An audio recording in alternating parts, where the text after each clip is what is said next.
Hey guys, subscribe for daily content. And if you're shopping for gear, make sure you check out the description for the newest items at some of the very best online retailers. There's also links for some of the items that I personally recommend. Thanks! What's going on YouTube? Metal Complex here, and today I believe we have a pretty crazy unboxing video. I don't know that for sure because I don't know what's in here, but this was sent by one of my friends who has sent knives to the channel before, and everything he has sent has been absolutely amazing. So I'm really excited to get in here and share this with you guys today. Thanks so much to my patrons for supporting me, and please make sure to follow me on Instagram at metal_complex. I don't know how likely it is that what's in this box is actually something that you guys can get your hands on, but as per usual, I will provide links down below if I can. It does help my channel when you use my links, but that is entirely up to you. All right, enough with that. Let's go ahead and get in here. Really, look, say what you will about this. Keith, the gentleman who made the obsidian toenail for me, this thing has really done well. This thing, like, this is just about the most ideal unboxing apparatus. You know, I think my hands have just gotten used to it, you know, the positioning of it, but it really, like, that kind of L-shaped thing works well. All right, we got some pens. Yeah, there we go. I think that's it. That must be his company. Hold on. We got something right here. We got a real something right here.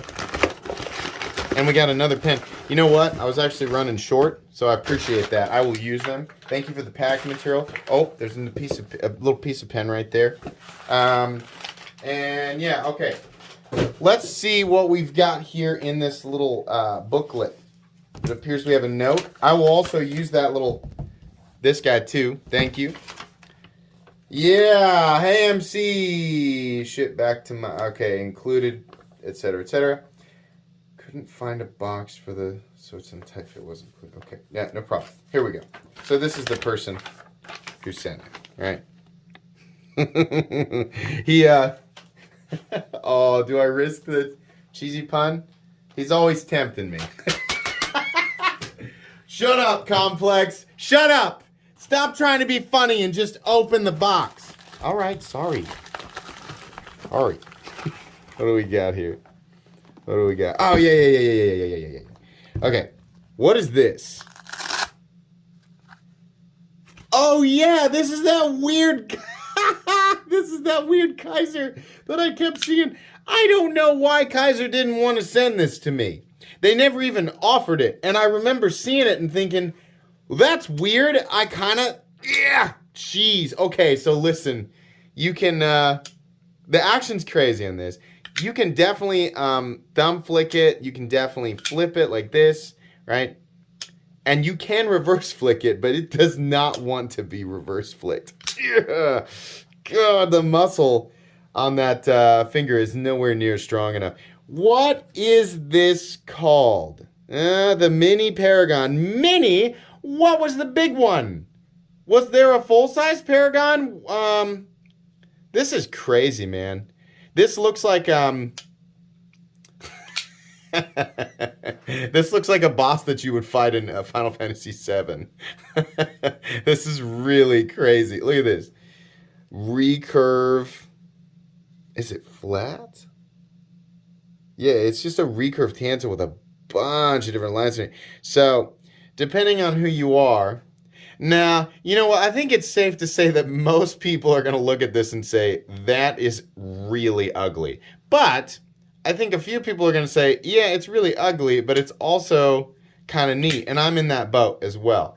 I wanted to take a look at this because it's weird. I think this is available. I think I'll actually be able to link it down there. The action is really, it's nuts. Look at this. The detent's nice too. It's just, yeah, it's fairly heavy.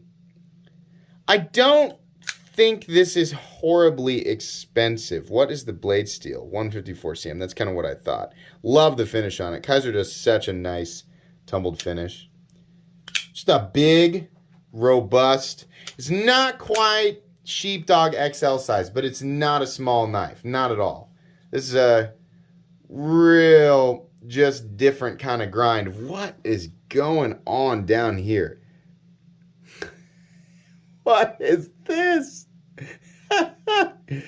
Let's make we have a pretty aggressively, thicker grind here, and then it changes and then comes into a tanto. That is the weirdest thing I've never seen. Differing grinds in this area, right? This looks like a robot, like a vintage robot shark, steampunk sort of robot shark. I don't know what to say, but that's why I wanted to take a look at it, because it's different, right? I mean, I see a lot of the same types of designs over and over and over again, and I've got stuff like that on my channel. I cover stuff like that on my channel because some people want to see that stuff, right? But sometimes, if you're like me, you just want to see something weird. There it is. Okay, and then here we go. This is a Curtis, right? Haven't actually taken a look at these in a bit. And this, I think, where did his note? His note is gone. It's gone. No, here it is. Let's just open it up, and I'm gonna look at it. I'll put words on screen if I have to. Yeah, this is the new. It's been a bit since I've handled one. That's why I wanted to take a look at this. This is a new F3 medium. So I'm gonna I've had good and bad examples of these knives on my channel in the past, right? And I wanted to handle a new one. So give me a sec here. If you want to see my old reviews on this, you can.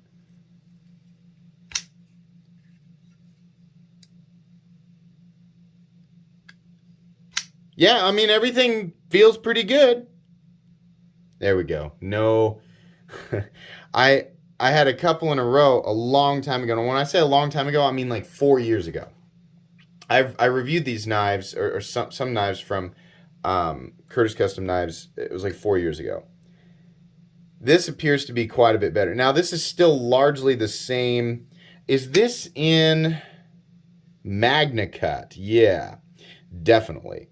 So we have a two-tone blade. That actually feels pretty nice. Hold on.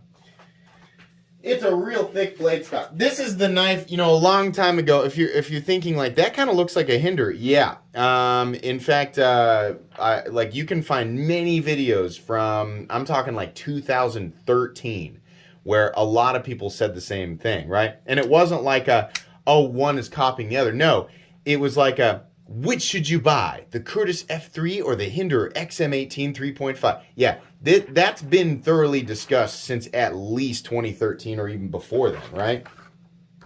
This is way more slicey than I thought it was going to be. Whoops, totally missed there.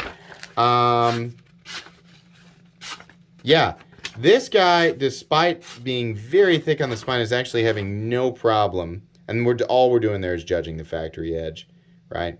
But, if you've ever found yourself saying, oh, thick knives like that can't slice, yes, they can. How thick the blade stock is only part of the equation when you think about passing the blade through material. But the geometry of the blade overall, how aggressive this area to this area is, whether or not it's hollow, in this case it's hollow, right? And then how well that final edge is sharpened, yeah, those are all factors that will determine whether or not the thing is, capable of slicing well. These still do not have lock bar inserts, right? That geometry does look a little bit steep, and I think in the past maybe it had been because I was experiencing issues of like lock rock on one of the knives that I had handled. But this one does not have that. It also disengages very easily and has no lock stick. The action is also very smooth. Has a little bit of a thuddy right here. Less of a click, more of a thud, but it works and it is centered. Very similar to how Hinder mounts the pocket clip on those knives. It's a real plain one, but I do like being able to reverse flick it. And I gotta say, this size, it feels less bulky overall than an XM18, right? And also the flipper tab feels way, way more friendly. The pivot has always looked a little bit goofy to me, but it is his thing, right? That's what we see there on Curtis knives. So no over travel stop at all. I really was hoping to see something. Well, no, wait. I'm sorry. That's incorrect. The pivot is the over travel. Because look, yeah, it definitely is. It definitely is stopping it. Okay, it's nice to get a new one in hand. These definitely feel better than my most recent experience, which admittedly, again, was years ago. So, yeah, very cool. I'm excited to do a video on this. Thank you very much, friend, Mr. Lucifer. Don't take that seriously, guys. But it's not the Lucifer, right? If you're confused, he's a real. This gentleman's actually a really nice guy. He definitely does tempt me with a lot of stuff here, though. I think that's gonna be pretty much it today. I'll link. I think there are actually some F3s floating around. This is weird. I really didn't think I'd be able to link this stuff, but I think I think I can actually link both. This is going to be way less expensive because it's made in China. These, if you don't know, these are USA, short batch or small batch. And I mean truly made in the United States, right? So you should expect to see a high price tag. That's what this is. This is not a Kershaw. This isn't a, made in the USA Kershaw. We're not on that level. We're talking full in-house, right? Basically mid-tech or semi-custom, USA made. It's gonna be expensive, right?